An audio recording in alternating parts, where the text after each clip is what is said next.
இயேசு ஆண்டவரில் என் அன்பிற்கும் பாஸ்திற்கும் இனிய அன்பான இறைமக்களே, ஆராதனை வலையொலியினுடைய அன்பு நேயர்களே, உங்கள் ஒவ்வொருவருக்கும் உயிர்ப்பு தின நல்வாழ்த்துக்களை பெரும் மகிழ்ச்சியோடு பகிர்ந்து கொள்கிறேன்.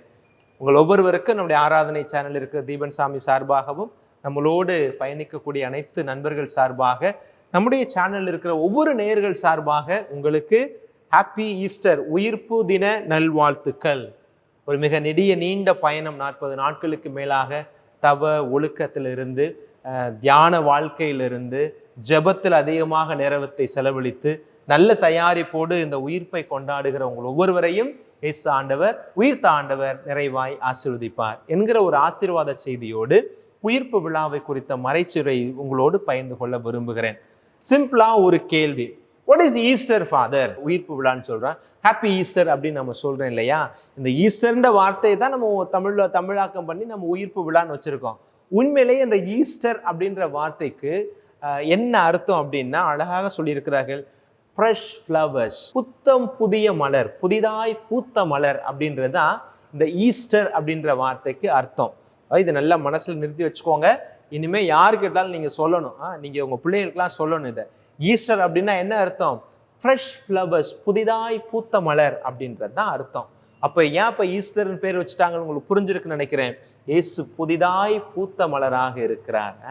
அதுவும் இல்லாமல் இறப்பிலிருந்து பூத்த முதல் மலர், அது புது மலர். அதனால தான் அதற்கு ஈஸ்டர் அப்படின்னு பெயர் வச்சிருக்கிறாங்க. ஒரு சில நிகழ்வுகளை நான் உங்களுக்கு சொல்றேன், இன்னும் கூட உங்களுக்கு அதிகமாக புரிந்து கொள்வதற்கு நன்றாக இருக்கும் அப்படின்னு நினைக்கிறேன். நிறைய காரியங்களை சொல்லுவாங்க இல்லையா, கம்பேக் அப்படின்வாங்க. இப்பெல்லாம் பார்த்தீங்கன்னா இந்தியாவில் பார்த்தீங்கன்னா குறிப்பாக அந்த ஐபிஎல் எல்லாரும் அதை தான் பார்க்குறாங்க.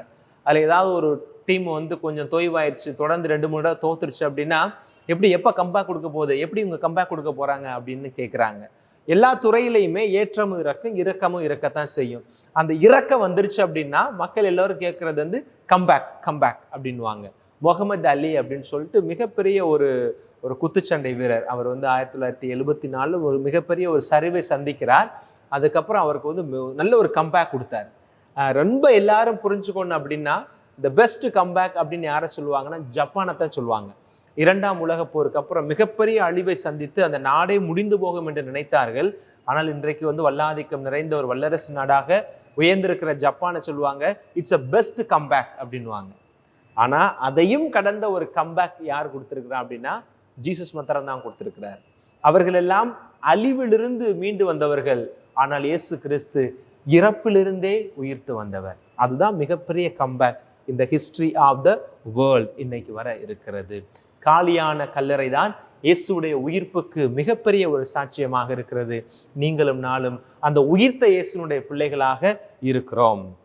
எகிப்துல நிறைய பிரமிடுகள் இருக்கிறது. நீங்க பாத்தீங்கன்னா தெரியும், எகிப்து அப்படின்னு சொன்னோன்னே பிரமிடு தான் காமிப்பாங்க. அந்த பிரமிட்ல என்ன இருக்குன்னா, அந்த காலத்துல வாழ்ந்த ராஜாக்கள் அவங்களுக்கே கல்லறைகளை கட்டி கொண்டுதான். எகிப்துல அந்த பிரமிடுனாவே கல்லறை தான், அதுக்குள்ள வேற ஒண்ணும் இல்லை. ஆனா அந்த ராஜாக்களை புதைக்கும் போது, அல்லது அந்த ராஜாவுக்கு பிடிச்சமான ராணி இருந்தா ராணியை உள்ள வச்சிருவாங்க. ஒருவேளை அந்த ராஜாவுக்கு ராணிக்கு அந்த வேலைக்காரமா பிடிச்சா வேலைக்காரமா உள்ள தூக்கி கொண்டே வச்சிருவாங்க. அவங்க போட்ட ட்ரெஸ்ஸு, பயன்படுத்திய நகை எல்லாத்தையும் அந்த பிரமிட்ல கொண்டு போய் வைப்பாங்க. ஒவ்வொரு வருஷமும் இந்த ஒரு பர்டிகுலர் இடத்துல தான் நிறைய போய் பார்க்குறாங்கன்னா, வெஸ்ட் மினிஸ்டர் ஆபே அப்படின்னு சொல்லி அங்கே ஒரு இடம் இருக்கிறது. அங்க இருக்கிற பிரமிடுகளை பார்ப்பதற்கு லட்சக்கணக்கான மக்கள் போய்கொண்டே இருக்கிறார்கள். அப்போ அந்த பிரமிடுக்குள்ள இருக்கிற அந்த பிரமிடுக்குள்ளவே அந்த அடக்கம் செய்யப்பட்ட உயிர்கள் இருக்கிறது. அடக்கம் செய்யப்பட்ட மனிதனுடைய அந்த கல்லறையை, பிணத்தை தான் நாங்க பெரிய ஒரு பிரமிடாக வச்சிருக்கிறாங்க. அதை பார்க்க போறாங்க. அவையெல்லாம் கல்லறைகளை சந்திப்பதற்கு ஆயிரக்கணக்கான லட்சக்கணக்கான மக்கள் அங்க எகிப்துக்கு போகிறார்கள். உலகத்திலேயே காலியான கல்லறை ஒருவருக்கு இருக்கிறது. அந்த காலியான கல்லறையை பார்ப்பதற்கு லட்சக்கணக்கான கோடிக்கணக்கான மக்கள் போகிறார்கள், வாஞ்சையோடு காத்திருக்கிறார்கள் என்றால் அது இயேசு கிறிஸ்துவனுடைய கல்லறை மட்டுமே. இயேசு கிறிஸ்துவுடைய கல்லறை அது காலியான கல்லறை, பலரையும் தன்னை நோக்கி ஈர்க்கக்கூடிய ஒரு கல்லறை. ஏனென்றால் அது இயேசுடைய உயிர்ப்புக்கு சாட்சியமாக நிற்பதாக நான் பார்க்கிறேன். இன்னொரு நிகழ்வு கூட உங்களுக்கு சொல்ல விரும்புறேன். கார்டினல் திமோத்தி மைக்கேல் டோலன் அப்படின்னு சொல்லிட்டு இப்ப நியூயார்க்கினுடைய தற்போதைய கார்டினலாக இருக்கிறார். அவர்கிட்ட ஒரு முறை ஒரு இன்டர்வியூ கேட்கிறவங்க கேட்குறாங்க, கர்தினால், உங்களுடைய வாழ்க்கையில நீங்கள் பார்க்கக்கூடிய உங்களோடு இருக்கக்கூடிய மனிதர்கள்ல உங்களை அதிகமாக இம்ப்ரெஸ் பண்ண ஒரு மனிதர், உங்களை அதிகமாக உங்களுக்கு உத்வேகப்படுத்தக்கூடிய மனிதர் யாராவது ஒருத்தரை பத்தி சொல்லுங்க அப்படின்னு சொல்லி இன்டர்வியூல கேட்குறாங்க. The most inspiring personality of your life யாரை நீங்க சொல்லுவீங்க அப்படின்னு சொல்லி கேட்டாங்க. உங்களோட வாழுகிற மனிதர்கள் உங்களை அதிகமாக இன்ஸ்பயர் பண்ண ஆள் யார் அப்படின்னு கேட்கும் போது கர்தினால் அழகாக சொன்னார். கர்தினால் திமோத்தி மைக்கேல் தோலன் சொன்ன வார்த்தை, that is none other than my Jesus Christ. That is none other than my Jesus Christ. அப்போ இன்டர்வியூ கேட்கிறவர் உடனடியாக எதிர்கேள்வி கேட்கிறார். கர்தினால், நான் கேட்ட கேள்வி உங்களுக்கு நல்லா புரிந்ததான்னு தெரியல, I will repeat my question அப்படின்னு சொல்லிட்டு சொன்னாரு. இன்றைக்கு வாழுகிற இந்த சமூகத்தில் இருக்கிறவர்கள்ல வாழக்கூடிய மனிதர்கள் உங்களை அதிகமாக இன்ஸ்பயர் பண்ணவர் தான் நான் கேட்கிறேன் அப்படின்னும் போது அவர் சொன்னாரு, என் இயேசு என்னோடு வாழுகிறார், எனக்குள் வாழுகிறார். He is a living God and he is a living human அப்படின்னு அவர் சொன்னாராம். உயிர்த்த ஆண்டவர் உங்களோடும் என்னோடும் எப்போது வாழ்ந்து கொண்டிருக்கிறார். அதுதான் கர்தினால் உறுதியாக சொன்னார். He is living among us, he is living with me, he is my role model, he is my inspiring personality அப்படின்னு அவர் சொல்றார். சரி, இயேசுடைய உயிர்ப்புக்கு எது எல்லாம் சாட்சியாக இருக்கிறது? இப்போ இயேசுடைய உயிர்ப்புக்கு அப்புறம் நிறைய குளறுபடிகள் நடந்துச்சு இல்லையா? ரோமை ஆளுநர்களும் சரி, பரிசேயர்களும் சதுசேயரும் என்ன செய்யறாங்க, நம்முடைய திருத்தூதர்களை கூப்பிட்டு மிரட்டி வைக்கிறாங்க. களவாண்டுட்டு போனாங்கன்னு சொல்லுங்க அப்படின்னு சொல்லி காவலர்களை சொல்றாங்க. இயேசுடைய உடலை அவருடைய திருத்தூதர்கள் நண்பர்கள் குடும்பத்தார்கள் நைட்டா பரட்டி கொண்டுட்டு போயிட்டாங்க, அப்படி நீ தான் சொல்லணும் அப்படின்னு சொல்லி காவலர்களை நிந்திக்கிறார்கள். அப்புறம் இயேசுடைய சீடர்களை அடிக்கிறாங்க, போட்டு துன்பப்படுத்துறாங்க. அப்போ இந்த நிலையில என்னதான் நடந்துச்சு? இயேசுடைய உயிர்ப்பு உண்மை அப்படின்றதற்கு கத்தோலிக்க திருச்சபை காட்டுகின்ற சாட்சியங்கள் என்ன? முதல் சாட்சியம், ஆண்டவர் இயேசுடைய வார்த்தை என்ன சொன்னாரு? யோவான் நற்செய்தி 2வது அதிகாரத்தின் 19வது வசனம், இந்த ஆலயத்தை இடித்து விடுங்கள், 3 நாளில் நான் கட்டி எழுப்புவேன் என்று இயேசுவே சொன்ன வார்த்தை முதல் சாட்சியமாக பார்க்கப்படுகிறது. கிட்டத்தட்ட ஒரு 6-7 சாட்சியத்தை வச்சிருக்கிறேன், ஒன்னொன்னா நான் உங்களுக்கு சொல்றேன். அப்ப ஆண்டவருடைய வார்த்தை தான் முதல் சாட்சி. அப்ப 2வது சாட்சி என்ன? இன்ன வரைக்கும் பேசணும் இல்லையா? காலியான கல்லறை.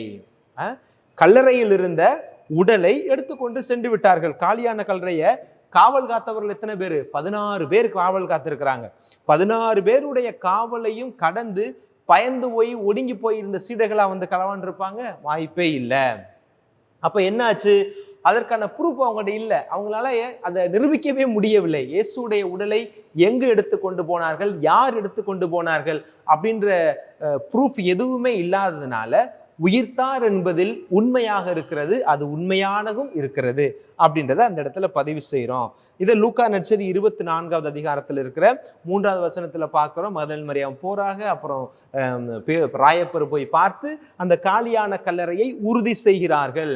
இது ஒரு சாட்சியாக இருக்கிறது இயேசு உயிர்த்து விட்டார் என்பதற்கு. 3வது, திருத்தூதர்களுடைய மாற்றம். லூக்கா நற்செய்தி 24வது அதிகாரத்துல 21வது வசனத்தை எடுத்து வாசிங்க. யோவான் நற்செய்தி 20ல் இருக்கிற 19 வாசிங்க.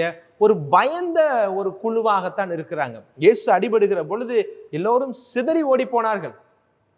அடிக்கிறத பார்த்துட்டே ஓடினவங்க சிலுவையில் இறந்தக்கு அப்புறம் முழுமையாக நம்பிக்கை போய்விட்டது. பயம் முழுமையாக ஆட்கொண்ட மனிதர்களாக இருக்கிறார்கள்.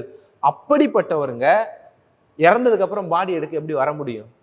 முழுமையாக பயத்தினால் ஆட்கொள்ளப்பட்டவர்கள். ஆனால் இயேசு உயிர்த்த பிறகு அவர் ஆங்காங்கே தோன்றி சீடர்களை உற்சாகப்படுத்தி திடப்படுத்திய பிறகு, பெந்தெகோஸ்தே அனுபவத்தை கொடுத்த பிறகு அந்த சீடர்களில் ஏற்பட்ட மாற்றம் இயேசு உயிர்த்தார் என்பதற்கு சாட்சியமாக நிற்கிறது. 3. 4வது, ஏற்கனவே சொன்னதை கொஞ்சம் மாத்தி சொல்றேன், நிரூபிக்க முடியாத நிராகரிப்பு. இயேசு உயிர்த்தார் என்பதற்கு காலியான கல்லறையை நாம் காட்டுகிறோம்.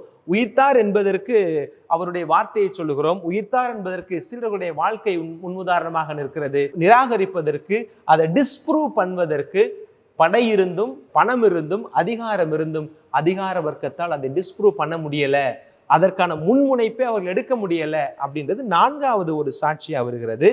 ஆதி கிறிஸ்தவர்களின் துணிச்சலான உயிர் தியாகம், அதை நம்ம மறந்துடக்கூடாது.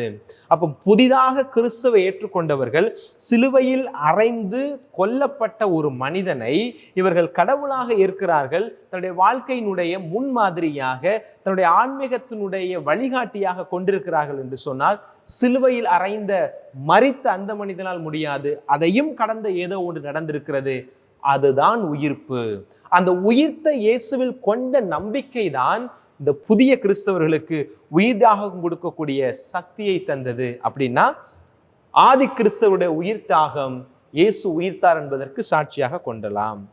அப்ப நிறைய பேருடைய கன்வர்ஷனை சொல்லலாம். குறிப்பா பவுலடியாருடைய மனமாற்றம் இயேசு உயிர்த்தார் என்பதற்கு மிகப்பெரிய ஒரு சாட்சியமாக நான் பார்க்கிறேன். 7வதாக, அப்போ அந்த ஒளியால் ஆட்கொண்ட ஆண்டவர் பவுலை பார்த்து சொன்ன காரியம் என்ன? நீ துன்புறுத்தும் உயிர்த்த ஆண்டவர் நானே.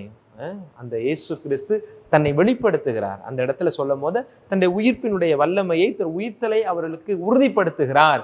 அதைத்தான் பவுலடியார் உயிர்த்த ஆண்டவரை பத்தி தான் தொடர்ந்து பேசுகிறார். இது வேற ஒரு திருத்தூதர்கள் பேசியிருந்தா கூட இதை நம்ம சாட்சியமாக கொள்ள முடியாது. இயேசு உயிர்த்து விட்டார் என்பதற்கு யார் சொல்றா? முழுக்க இயேசுவை கொல்ல வேண்டும், அவரை நம்புகிறவர்களை கொன்றளிக்க வேண்டும். கத்தோலிக்கம் அந்த திருச்சபையில கிறிஸ்து என்கிற பெயர் உச்சரிக்கப்படக்கூடாது, யூதம்தான் நிலைத்து நிற்க வேண்டும். கமலுடைய காலடியிலிருந்து கற்ற என்னுடைய ஞானத்திற்கு முன்பாக இவர்கள்லாம் ஒன்றுமில்லை, அழித்தொழிக்க குதிரையிலே பயணித்தவனை ஒளியால் ஆட்கொண்ட ஆண்டவர் சவுலை பவுலாய் மாற்றிய பிறகு சவுல் பயன்படுத்துகிற ஒவ்வொரு வார்த்தையுமே இயேசு உயிர்த்தார் என்பதற்கு சாட்சியமாகிறது. அவர் எடுத்து வைக்கிற ஒவ்வொரு அடியுமே, அணுகுமுறையுமே இயேசு உயிர்த்தார் என்பதற்கு சாட்சியமாக மாறுகிறது என்று 7 சாட்சியங்களை உங்களுக்கு முன்பாக இந்த நேரத்தில் அவங்க சொல்ல விரும்புகிறேன். இதை கடந்து தலையில வச்சிருந்த துணி நீங்க சொல்லலாம், மகதலா மரியாருடைய விட்னஸை நீங்க சொல்லலாம், ராயப்பருடைய விட்னஸை சொல்லலாம். ஆனால் இந்த 7 காரியங்களை பிரதானமான ஒரு சாட்சியமாக நான் பார்க்கிறேன். இல்லை ஃபாதர் இதை கடந்து இன்னும் நிறையா இருக்கு அப்படின்னா நீங்க தயவு செஞ்சு கமெண்ட்ஸ்ல கீழே பதிவு செய்யுங்க. நம்முடைய வாசகர்களுக்கு ஒரு சில பேர் நல்ல கமெண்ட்ஸ்லாம் சில இடத்துல கொடுக்குறாங்க, நானே அதை பார்த்து ரசிப்பது உண்டு, அதனை ஏற்றுக்கொள்வதும் உண்டு. நீங்களும் சொல்லலாம், இல்லை ஃபாதர் இந்த 7 கடந்து இன்னும் இருக்கிறது, இன்னும் 7 இருக்குதுன்னா கூட இன்னும் 14 கூட நீங்க சொல்லுங்க. அடுத்த ஆண்டு எனக்கு ஒரு வாய்ப்பு கிடைக்கிற பொழுது கட்டாயம் அதை நம்முடைய மக்களுக்கு இறை செய்தியாக, உயிர்ப்பு செய்தியாக என்னால் வழங்குவதற்கு முடியும் என்பதை சொல்ல விரும்புகிறேன். சரி, இப்ப இயேசு உயிர்த்தார் என்பதற்கு 7 சாட்சியங்கள் சொல்லப்பட்டு விட்டது. 7 என்பது ஒரு நிறைவு அப்படின்றதுனாலையும் ஒரு 7 காரியத்தையாவது நம்மால் நினைவில் வைத்துக் கொள்ள முடியும். இந்த 7லயே எனக்கு 3 தான் ஃபாதர் நினைவு இருக்கும் அப்படின்னு சொல்லக்கூடியவர்களும் இருக்கிறாங்க. அதனால நிறைய சாட்சியங்களை கொடுத்து மக்களுடைய மனதை குழப்புவதை காட்டிலும் இந்த 7க்குள்ள நிறைவு செய்து இந்த 7ல் எது உங்களுக்கு உகந்ததாக புரிந்து கொள்வதற்கும் நினைவில் வைத்துக் கொள்வதற்கும் எளிமையாக இருக்கிறதோ அதில் உள்ளத்தில் இருத்துங்கள், அதை பிறரோடு பகிருங்கள். இது முதல் செய்தி. 2வது, இயேசு உயிர்த்ததுனால எனக்கு என்ன நடந்துச்சு? ஃபாதர் இப்ப இயேசு உயிர்த்திட்டார் அப்படின்றதுக்கு 7 சாட்சியம் சொல்றீங்க, நான் ஏத்துக்கிறேன் இயேசு உயிர்த்திட்டார். இயேசு உயிர்த்தார்ன்றதுனால எனக்கு என்ன நடக்க போகுது? அந்த இயேசு உயிர்த்தார்னு சொல்றதுனால இதுவரை என்ன நடந்திருக்கு அப்படின்ற ஒரு கேள்வி வந்துச்சுன்னா அதற்கு முதல் பதில், இயேசுடைய உயிர்ப்பு நம் நம்பிக்கையின் அடித்தளமாய் மாறி போனது. இயேசுடைய உயிர்ப்பு நம்பிக்கையின் அடித்தளமாய் மாறி போனது. இன்னைக்கு எத்தனையோ மதங்கள் சமூகத்துல எத்தனையோ சமயங்கள் இருக்கின்றன. நம்ம அதிகமாக உறவு கொள்ளக்கூடிய, அன்றாடம் காணக்கூடிய இஸ்லாமிய நண்பர்கள், இந்து சகோதரர்கள், அவருடைய மதங்களையும் பாருங்கள், அவருடைய சமய கோட்பாடுகளை, நம்பிக்கையை பாருங்கள். நம்ம யாரையும் குறைத்தோ கூட்டவோ சொல்ல விரும்பல.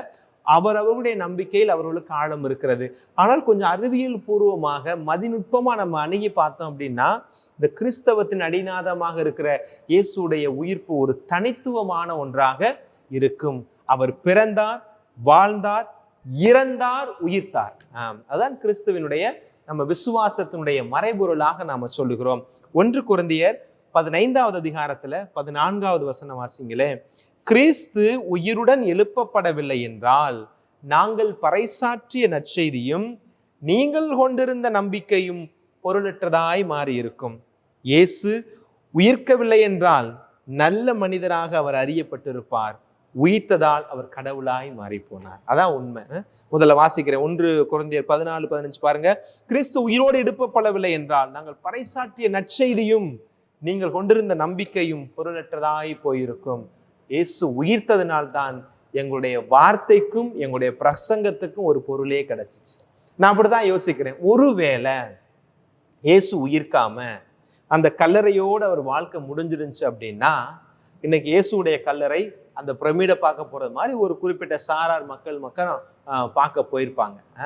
இயேசு உயிர்க்கவில்லை அப்படின்னா ஒரு நல்ல மனிதராக இன்னைக்கு பல பேர் அவரை ஏற்றிருப்பாங்க. Is a good role model. ஒரு மனுஷன் எப்படி வாழணும் அப்படின்றதுக்கும் ஒரு ரோல் மாடலாக அவர் எடுத்திருப்பாங்க. ஒரு புரட்சியாளனாக இருந்தால் அவன் எப்படி இருக்க வேண்டும் அப்படின்றதுக்கு இயேசு ரோல் மாடலாக எடுத்திருப்பாங்க. இன்னைக்கு எப்படி நம்ம சேக்குவராவை பற்றி பேசுகிறோமோ, எப்படி விடுதலை புலிகள் தலைவர் பிரபாகரனை பற்றி நம்ம பேசுகிறோமோ, அது போன்ற அந்த தலைவர்களுக்கு மத்தியில் ஒருவராக அவர் இருந்திருப்பார் நம்ம ஆண்டவர் இயேசு. ஆனால் அவர் கிறிஸ்துவாக மாறியதனால்தான் நம்முடைய சமயத்தினுடைய நம்பிக்கையின் அடிநாதமாக மாறி போகிறார். இயேசு உயிர்த்ததனால்தான் இன்று உலகமே அவர் பெயரை ஒரு இறையியல் அடிப்படையில் ஆன்மீகத்தினுடைய ஒரு அடிநாதமாய் இயேசு மாறி போனார்.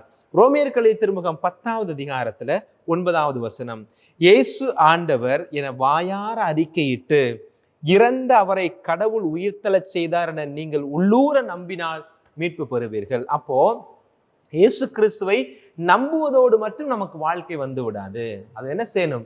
we should proclaim, நம்ம அறிவிக்கணும். அதைத்தான் ஆதி கிறிஸ்தவர்கள் செய்து கொண்டே இருந்தார்கள். தன் பெற்ற நம்பிக்கையை அவர்கள் அறிவிக்கிறார்கள். அதான் பவுலுடைய சொல்றாரு இல்லையா, அந்த வார்த்தை என்பது எனக்குள்ள வந்து எலும்பு மச்சைகள் அப்படியே முட்டிக்கிட்டு நிக்குது, அதை நான் சொல்லாம என்னால இருக்க முடியல அப்படின்னு சொன்னாரு பார்த்தீங்களா. அதுதான் உயிர்த்த ஆண்டவர். உயிர்த்த ஆண்டவர் அனுபவம் என்பது தன்னகத்தை மட்டும் கொண்டிருக்கக்கூடிய ஒன்று அல்ல, பெற்ற அனுபவத்தை பிறரோடு பகிர்வதில் இருக்கிறது அப்படின்றது தான் ரோமை 10:9 சொல்லுகிறது. நம் ஆண்டவர் இயேசு கிறிஸ்து அவரை வாயார அறிக்கையிட்டு இறந்த அவரை கடவுள் உயிர்த்தெழச் செய்தார் என நீங்கள் உள்ளூர நம்பினால் மீட்பு பெறுவீர்கள். அப்ப கிறிஸ்துவுடைய உயிர்த்த ஆண்டவரில் கொண்டிருக்கிற நம்பிக்கை தான் நம்முடைய மீட்புக்கு ஒரு வழியாக அமைகிறது. ஆக நமது அடித்தளம் உறுதியானது. இன்னைக்கு யோசிச்சு பாருங்க, இன்னைக்கு கத்தோலிக்க திருச்சபை எவ்வளவு பிரச்சனைகளை சந்திக்கிறது தெரியுமா? அல்லது எத்தனை பிரச்சனைகளை சந்தித்து வந்திருக்கிறது தெரியுமா? சிசம் அப்படின்னு சொல்றாங்க இல்லையா, பல்வேறு விதமான தப்பறை கொள்கைகளை சந்தித்து வந்திருக்கிறது, சிலுவை போர்களை சந்தித்திருக்கிறது. இன்றைக்கு பார்க்கிறோம்னா குருக்களுடைய வாழ்க்கையின் மூலமாக ஒரு தவறான பிம்பம் வெளியே போகுது.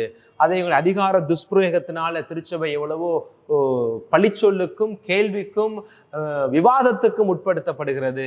இதெல்லாம் நடக்கிற போது திருச்சபை அவ்வளவுதான் நினைக்கக்கூடிய மனிதர்கள் இருக்கிறார்கள். அது ஒருபோதும் நடக்காது. காரணம், அடித்தளம் அவ்வளவு உறுதியான ஒன்றாக இருக்கிறது. ஒரு கட்டடத்துக்கு அடித்தளம் தாங்க ரொம்ப முக்கியம். அது அன்னைக்கே இயேசு ஆண்டவர் போட்டு கொடுத்துட்டு போயிட்டாரு. அதுக்கப்புறம் வந்து ஆதி கிறிஸ்தவர்களும் திருத்துதர்களும் அதை ரொம்ப உறுதியாக்கிட்டாங்க. எவ்வளவு பிரச்சனைகள் வந்தாலும் இது இயேசு ஆண்டவர் உருவாக்கிய திருச்சபை, உயிர்த்த ஆண்டவர் உருவாக்கிய திருச்சபை. இவற்றில் சேதாரங்கள் இருந்தாலும் இதை அழிப்பதற்கு யாருக்கும் உரிமையும் இல்லை, எவராலும் முடியாது. இதில் அவரில் அடித்தளமாய் கட்டப்பட்டிருக்கிறது. அப்போ உயிர்த்த இயேசுதான் நம்முடைய நம்பிக்கையின் அடிநாதமாக இருக்கிறார் அப்படின்றது நமக்கு சொல்லப்பட்டிருக்கிறது. இரண்டாவது, இந்த உயிர்ப்பு நமக்கு உறுதியை தருகிறது. 1 கொரிந்தியர் 15:20 சொல்லுது பாருங்களே, இறந்த கிறிஸ்து உயிருடன் எழுப்பப்பட்டார், அவரே முதலில் உயிரோடு எழுப்பப்பட்டார். இது அனைவரும் உயிருடன் எழுப்பப்படுவர் என்கிற உறுதியை நமக்கு தருகிறது. தொடர்ந்து யோவான் நற்செய்தியில 11வது அதிகாரம் 25, 26 வசனத்தையும் உங்களுக்கு நான் மேற்கோளாக காட்ட விரும்புகிறேன். என்னது? உயிர்த்தெழுதலும் வாழ்வும் நானே, என்னில் நம்பிக்கை கொள்வோர் இறப்பினும் வாழ்வார், உயிரோடு இருக்கும்போது என்னிடம் நம்பிக்கை கொள்ளும் எவரும் என்றுமே சாக மாட்டார் என்று சொல்லி சாவா தன்மையை உயிர்த்த ஆண்டவர்கள் கொண்டிருக்கிற நம்பிக்கையில் பெற்றுக்கொள்ளலாம் என்கிற ஆழமான செய்தியை ஆண்டவர் நமக்கு தருகிறார். நம் உயிர்ப்புக்கு உறுதி தருகிறது. அப்போ உயிர்ப்பு என்பது ஒரு புதிய கான்செப்ட். அது எவராலும் எல்லாராலும் புரிந்து கொள்ள முடியாது. அப்ப எவ்வளவு சொன்னாலும் விளங்கி கொள்ள முடியாத, இதற்கு முன்பாக யாருக்குமே நடக்கவில்லை என்பதனால் இயேசு எத்தனை முறை சொன்னாலும் சீடர்களும் புரிந்து கொள்ளவில்லை, அவருடைய வார்த்தையை கேட்ட மக்களும் புரிந்து கொள்ளவில்லை. அவர் முதன்முறையாக உயிர்த்து அந்த உயிர்ப்பு என்கிற ஒரு செய்தியை நம் ஒவ்வொருவருக்கும் அதை திறந்து காண்பித்தார். எனக்கு கிடைத்த உயிர்ப்பு, என் மீது நம்பிக்கை கொண்டு விசுவாச வாழ்க்கை நிலைத்திருக்கிற உங்கள் ஒவ்வொருவருக்கும் என் ஆண்டவர் தருவார், என் தந்தையானவர் தருவார், உங்களுடைய இறப்புக்கு பின்பு இருக்கிற அந்த வாழ்க்கையின் மூலமாக அப்படின்ற செய்தியை இரண்டாவதாக சொல்லப்பட்டிருக்கிறது. மூணாவது என்னது? நம் வாழ்வின் வலி, வேதனை, கண்ணீருக்கு பதில் தருகிறது. அப்ப இதுவும் கடந்து போகும் அப்படின்ற ஒரு செய்தியை உயிர்ப்பு நமக்கு தருகிறது. அப்போ நேற்றுலாம் நீங்கள் பார்த்துருப்பீங்க, புனித வெள்ளி அன்னைக்கு அல்லது சிலுவை பாதையில் பங்கெடுத்த பொழுது, அல்லது பேஷன் ஆஃப் கிரைஸ்ட் படம் பார்க்குற பொழுது, அல்லது வியாழக்கிழமை இரவு நற்கருணை ஆராதனையில் இருக்கிற பொழுது இயேசுப்பட்ட துன்பங்கள் எல்லாம் உங்களுடைய கண் முன்பாக வந்து சென்றிருக்கும் என்பதை நான் நம்புகிறேன். நீங்கள் கட்டாயம் தியானித்திருப்பீர்கள். அப்போ அவ்வளவு கஷ்டங்களும் கஷ்டத்தோடு அந்த வாழ்க்கை முடியாம அடக்கம் செய்யப்பட்ட பிறகு ஒரு புதிய வெளிச்சம் இருக்கிறது என்பதை ஆண்டவருடைய உயிர்ப்பு நமக்கு சொன்னது. அப்போ துன்பத்தை குறித்து, வேதனைகளை குறித்து, அவச்சொல்லை குறித்து, வாழ்க்கையில் படுகிற கண்ணீரை குறித்து கவலைப்படுகிற நம் ஒவ்வொருவருக்கும் உயிர்ப்பு தருகிற செய்தி, இதுவும் கடந்து போம் அப்படின்ற ஒரு மேலான செய்தியை நமக்கு தருவதாக நான் பார்க்கிறேன். 4வதா ஒன்று சொல்லலாம், அதை நீங்க சேர்த்துக்கலாம். உயிர்ப்பு நம் ஜெபத்திற்கு பொருள் தருகிறது. என்ன தருகிறது? உயிர்ப்பு நம்முடைய ஜெபத்துக்கு பொருள் தருகிறது. மீண்டுமாக நினைவுறுத்துகிறேன், உயிர்ப்பு என்ன? முதல்ல உயிர்ப்பு கிறிஸ்தவ வாழ்க்கையின் அடித்தளமாக இருக்கிறது. உயிர்ப்பு நம் நம்பிக்கைக்கு உறுதியை தருகிறது. 3வதாக நம் வாழ்க்கையில் வருகிற வலிகள், வேதனைகளுக்கு, கண்ணீருக்கு பதில் தருகிறது. என்னுடைய இறை வேண்டலுக்கு பொருளை தருகிறது. இப்பேற்பட்ட உயிர்ப்பை தான் இன்றைக்கு நாம் கொண்டாடுகிறோம். காரிருளில் நடந்து வந்த மக்கள் பேரொளியை கண்டார்கள் என்று சொல்லுகிறாரே, அந்த பேரொளியின் மக்களாக, ஒளியின் மக்களாக வாழ்வதான் உயிர்ப்பு நமக்கு தருகிற செய்தியாக இருக்கிறது. இன்னைக்கெல்லாம் நிறைய நீண்ட நெடிய வாசகங்கள் நீங்க கோயில்ல வாசிய கேட்டிருப்பீங்க. விடுதலை பயணத்திலிருந்து வாசிருப்பாங்க, எசேக்கியேல்ல இருந்து வாசிருப்பாங்க, தொடக்க நூல்ல இருந்து வாசிருப்பாங்க, அதுக்கப்புறம் 4வது வாசகம் புதிய ஏற்பாடு பவுலுடைய கடிதத்துல இருந்து வாசிருப்பாங்க. இப்படிலாம் வாசி வருகிற பொழுது நம்மளை அந்த அந்த அந்த இயேசுடைய அந்த பயண திட்டத்துல, கடவுளுடைய அந்த விடுதலை பயணத்துல, மீட்பு திட்டத்துல நம்ம பயணித்து வந்திருந்தோம் அப்படின்னா, நான் சொல்ற இந்த செய்தியெல்லாம் உங்களுக்கு எளிமையாக புரிந்து கொள்ளக்கூடிய ஒன்றாக இருக்கும். இறுதியான ஒரு செய்தி, உயிர்த்த ஆண்டவர் வாழ்க்கைக்கான வழியை நமக்கு சொல்லி கொடுத்து விட்டார். மீட்பை நம் கரங்களில் கொடுத்து விட்டார். இந்த பெற்றிருக்கிற இந்த மீட்பை தொடர்ந்து உயிர்த்த நிலையில் வைத்து கொள்ள வேண்டியது நம் ஒவ்வொருவருடைய கடமையாக இருக்கிறது. 40 நாள் நம்ம கடந்து வந்துட்டோம். பழைய கல்லடி களவ துறடின்ற மாதிரி பழையபடி போயிடாம, பெற்றிருக்கிற இந்த இறை விசுவாசத்துல தியானித்து வந்த இந்த இறை பயணத்தில் கடவுள் கொடுத்த அந்த நல்ல செய்திகளை எல்லாம் உள்வாங்கியவர்களாக, உயிர்த்த ஆண்டவரின் மக்களாக, ஒழுக்கத்திலும் நேர்மையிலும் நிலைத்து நிற்கக்கூடியவர்களாக, அன்பினால் முழுமையாய் புடமிட்டப்பட்ட சமுதாயமாக, தண்டின் மீது ஏற்றப்பட்ட விளக்காக வாழ இந்த நாளிலே உறுதி எடுக்க உயிர்ப்பு விழா நமக்கு அழைப்பு கொடுக்கிறது. உங்கள் ஒவ்வொருவருக்கும் இயேசு ஆண்டவருடைய உயிர்ப்பு நல வாழ்த்துக்களை பெரும் மகிழ்ச்சியோடு தெரியப்படுத்தி கொண்டு, உயிர்த்த ஆண்டவர் தருகிற மகிழ்ச்சியும் சமாதானமும் சந்தோஷமும் உங்களுடைய இல்லங்களிலும் உள்ளங்களிலும் குடியிருக்க வேண்டும் என்கிற நம்பிக்கையோடு உங்களுக்காக ஜெபிக்கிறோம். ஆண்டவர் உங்கள் ஒவ்வொருவரையும் ஆசீர்வதிப்பார். ஆமென்.